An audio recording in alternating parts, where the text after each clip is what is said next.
The summer sun burned over the crumbling streets of Redstone, Nevada, in July 2027, the kind of heat that made the air ripple like a fever dream.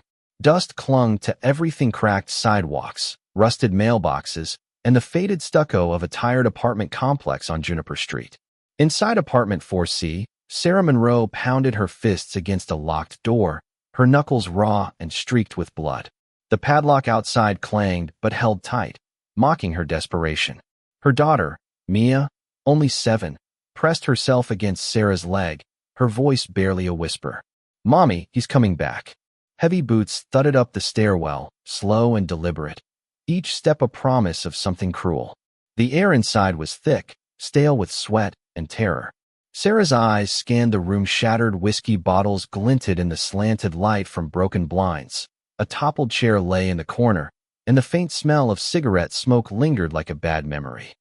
Then she saw it, half buried under a sagging couch. Her father's old CB radio, a relic from his days riding with a motorcycle crew. She dropped to her knees, yanked it free, and brushed off years of dust. Her hands shook as she twisted the dial, static crackling like a distant storm. "This is Sarah Monroe," she said, her voice breaking. "I'm trapped in 4C, Juniper Street. Please, someone help." The static hissed back, indifferent. Then a voice cut through, deep and steady, like gravel under tires. "You're not alone, Sarah. Hold tight." Outside, in a dusty lot 10 miles away, 40 Harleys gleamed under the relentless sun, chrome flashing like knives. Caleb Holt pulled on his helmet, his face set hard as stone. "No cops. No waiting. We ride."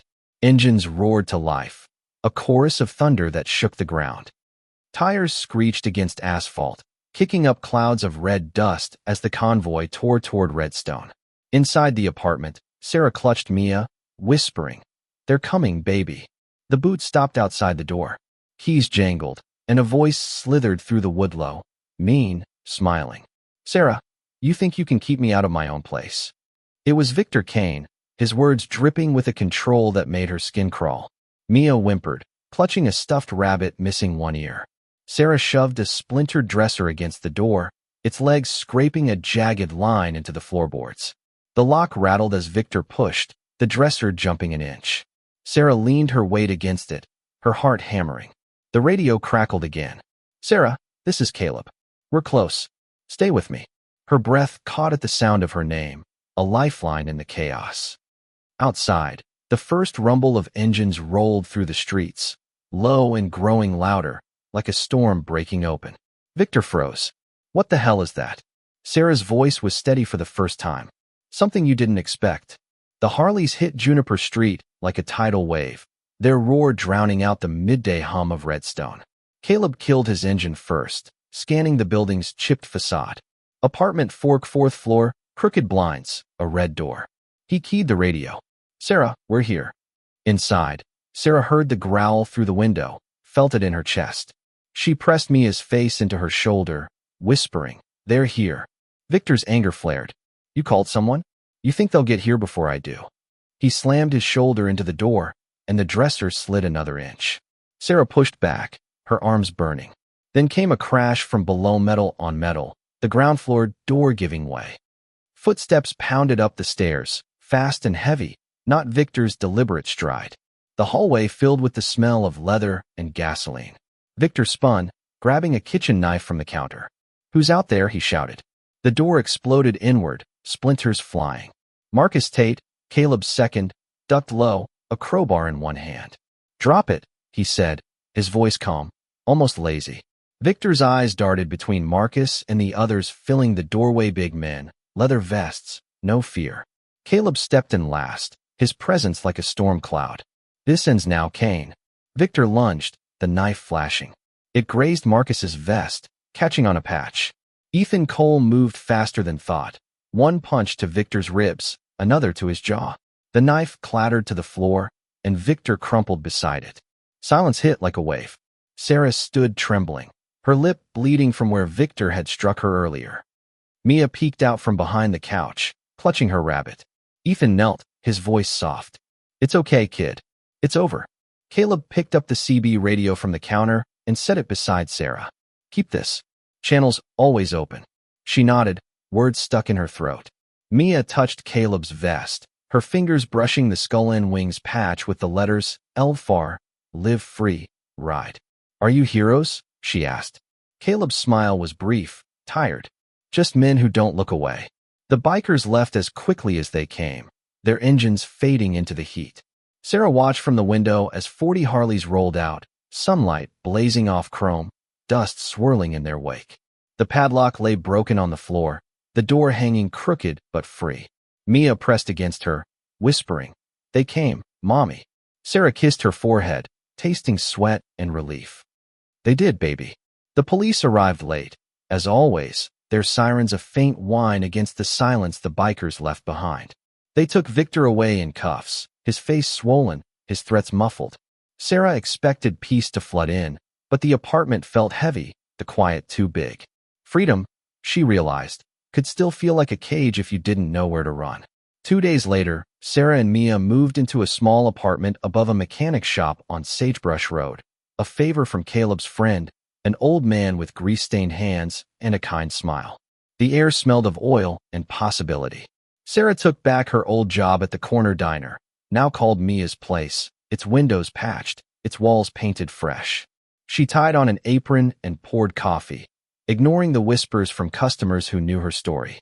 Mia sat by the window, sketching on napkins, her world small but safe. But safety was fragile. One morning, Sarah noticed a gray pickup parked across the street, its driver hidden behind tinted glass. It didn't move for an hour. Her pulse quickened. She kept working, but when she looked again, the truck's door was open and the seat was empty. Fear crept back, cold and familiar. She reached for the CB radio in her bag, its weight grounding her. "If you're out there," she whispered into the mic, "I think they're watching." Miles away, in a garage filled with the smell of metal and fuel, Caleb's radio crackled. He froze, wrench still in hand. "That's Sarah," he said to Marcus, who was wiping down a bike. "She's in trouble." Caleb keyed the mic. "Sarah, it's Caleb. Where are you?" Her voice came faint, threaded with diner noise. "Mia's Place, by the old mill. There's a truck." The line cut to static. Caleb grabbed his helmet. "Mount up." The convoy hit Redstone's main drag like a thunderclap, engines snarling through the noon haze. Pedestrians froze, staring as 40 Harleys tore past, sunlight flashing off mirrors. At the diner, Sarah poured coffee with shaking hands. Mia drew quietly, unaware of the man who'd just walked in mid-30s, plain jacket, eyes too steady. He ordered nothing, just stood by the counter, scanning the room. Sarah's heart stuttered. "What do you want?" she asked, her voice low. The man smiled, thin and cold. "What's owed? You made a mess, calling those bikers. My crew doesn't like messes." Mia looked up, sensing the shift. The man's smile widened. "Sweet kid." Sarah's fingers found the paring knife under the counter, her grip tightening. Then the front window shattered. A gunshot cracked through the diner, glass spraying across tables. Customers screamed, diving for cover. Sarah yanked Mia behind the counter as another bullet tore through the menu board. Outside, tires screeched, and the unmistakable roar of Harleys filled the street. Caleb slid off his bike before it stopped, Marcus and Ethan flanking him. The shooter, a wiry man in a snakeskin vest, ducked behind the pickup, firing wildly. Bullets sparked off concrete and chrome. Caleb signaled 2 fingers left, 2 right. Marcus moved to the alley, Ethan to the sidewalk. 2 sharp shots, and the shooter dropped, his gun skidding across the pavement. Caleb stepped into the diner, boots crunching glass. "You okay?" Sarah nodded, clutching Mia. "They knew where to find me." Caleb's jaw tightened. "They won't again." Marcus rifled through the pickup, pulling out a notebook with addresses: Sarah's apartment, Mia's school, the diner. "This ain't random," he said. Caleb turned to Sarah. "Pack light. You're coming with us." Minutes later, the diner was empty. The bikers surrounded the pickup, ready to torch it if needed. Sirens wailed in the distance, too late as always. Caleb handed Sarah a small helmet for Mia. "Hold her tight." The convoy rolled out, engines drowning out the world. Sarah clung to Mia, the wind tearing at her hair as Redstone blurred past. The skyline faded into the heat, and for the first time, the roar of engines felt like a shield, not a threat. They stopped at a safe house 20 miles outside town, a low building tucked against a mesa. its porch lit by a single bulb. The air smelled of sage and cooling metal. Sarah carried Mia inside, the girl's eyes heavy with sleep. Caleb's crew spread out, checking windows, cleaning weapons, their silence heavy with purpose. Sarah sat on a worn couch, Mia asleep in her lap, and watched the men move. Caleb leaned over a table, studying a map. Marcus lit a cigarette, eyes on the dark. Ethan adjusted his gloves, restless. They had her address, her kid's school, Ethan said. Victor wasn't alone. Caleb nodded. Snakes. They've been running drugs through Redstone for months. Sarah's their message hurt one of ours. They hurt one of yours. Sarah's voice was quiet. Will they come here? Caleb met her gaze. Not tonight. But they'll try. He pointed to a hallway. Room's yours. Rest. She carried Mia to a small bedroom. The sheets clean, the air warm. The CB radio sat on the nightstand, its presence both comfort and warning.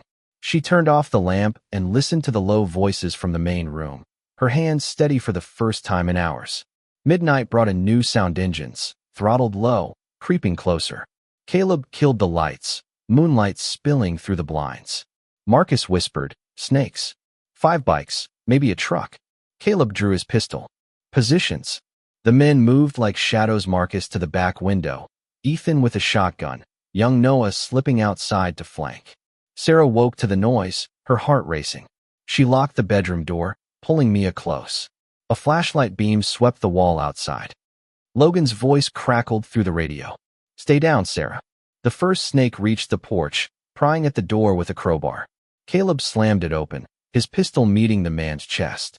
One shot broke the silence. The others scattered, firing wildly. Glass shattered as Marcus returned fire, dropping a second man. Ethan's shotgun roared, the sound rolling across the yard. A bullet tore through the bedroom wall, plaster dusting Sarah's hair.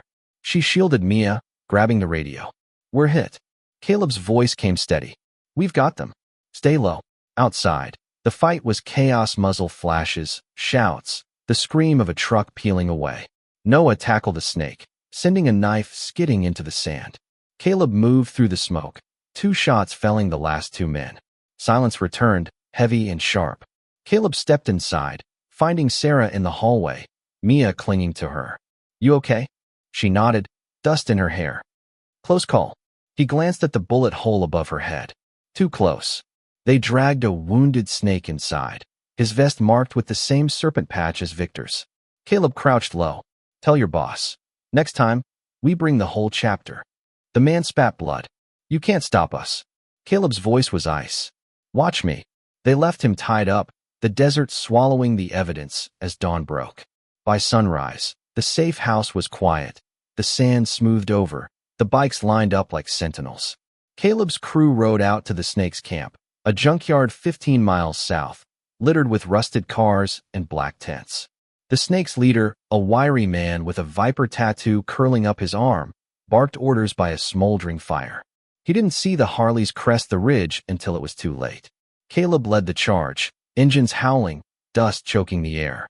Marcus swung his crowbar, shattering a rifle. Ethan tackled a man reaching for a shotgun. Noah fired a warning shot, scattering the rest. Caleb found the leader, kicking a pistol from his hand. You went after a woman and her kid, he said. The man sneered. You think you're knights? You're just dogs with loud bikes. Caleb's fist met his jaw, and the man hit the dirt. This ends here. They burned the camp, flames licking the tents as the snakes fled, weaponless, into the desert. The convoy rode back, black smoke rising behind them, a warning carved in fire. Back in Redstone, Sarah rebuilt. Mia's place became a beacon, its new windows catching the morning light, its walls painted sage green. Locals returned, drawn by her coffee and her quiet strength. One morning, the bell above the door rang, and the diner fell silent. Engines rumbled outside, a line of Harleys parked in perfect formation. Caleb stepped in, his vest glinting, followed by Marcus, Ethan, and Noah. Mia ran to Caleb, hugging his leg. He lifted her, laughing. You keeping this place in line, kid? She nodded. Mommy smiles more now. Sarah approached, wiping her hands. You found us. Caleb grinned. Just wanted coffee. She poured him a cup, black, no sugar. This is peace, isn't it? She asked. He nodded. Quiet's not bad. They sat in the corner booth, leather and steel blending with the smell of coffee and fresh bread. The other customers relaxed, sensing these men weren't trouble but its end. Sarah looked at Caleb. You risked everything. He shrugged. It's what we do. The road's ours. As they left, Caleb paused at the door. If you need us, you know the channel. Sarah smiled. I'll call. The convoy rolled out, engines singing through the streets, sunlight sparking off chrome. At the edge of town, they turned toward the highway, fading into the haze. Months passed. Autumn cooled the desert, and Sarah's life grew roots. Mia's place thrived, its tables full, its air warm with laughter. Every night, Sarah touched the CB radio, not to use it, but to remember. One evening, a letter arrived, no address, just a grease smudge and her name. Inside was a photo of Harleys cutting through a dawn-lit desert, with words scrawled on the back, keep the faith. The road remembers. CH. She pinned it beside Mia's drawing of bikes under a too big sun. On the first cold morning of the season, Sarah walked to the edge of Redstone, barefoot in the chill. The horizon glowed silver, mist curling off the sand. A truck passed, honking once. She waved back, feeling held by the world, not trapped. At the diner, Mia sipped cocoa, asking, Are they still out there, Mommy? Sarah smiled. Always, sweetheart. You don't need to see them to know they're watching. A new mural appeared on Main Street, painted by local kids, a line of Harleys under a blazing sky, with a woman and child watching from a diner window. The words "No one rides alone" curved below. Sarah stopped in front of it, tears in her eyes. That night, as she locked up, the radio hissed softly. A voice came through, faint but sure. Ride safe, Sarah. She whispered back, always. The desert night stretched vast, stars sharp as glass. Somewhere, engines rumbled, low and eternal, a promise that mercy still moved at the speed of a heartbeat. They didn't ask for praise or stay for thanks. Some angels don't fall from the sky, a ride through the storm. What moment in Sarah's story hit you hardest? Was it her desperate call on the radio, the biker's thunderous arrival, or the quiet strength she found to rebuild? Do you believe men like Caleb are heroes, or are they just outlaws with a code? Should Sarah have run from Redstone, or was staying her true victory? Drop your thoughts below. Hit that like button if this story moved you, and subscribe for more tales where courage and mercy collide. Your voice keeps these stories alive.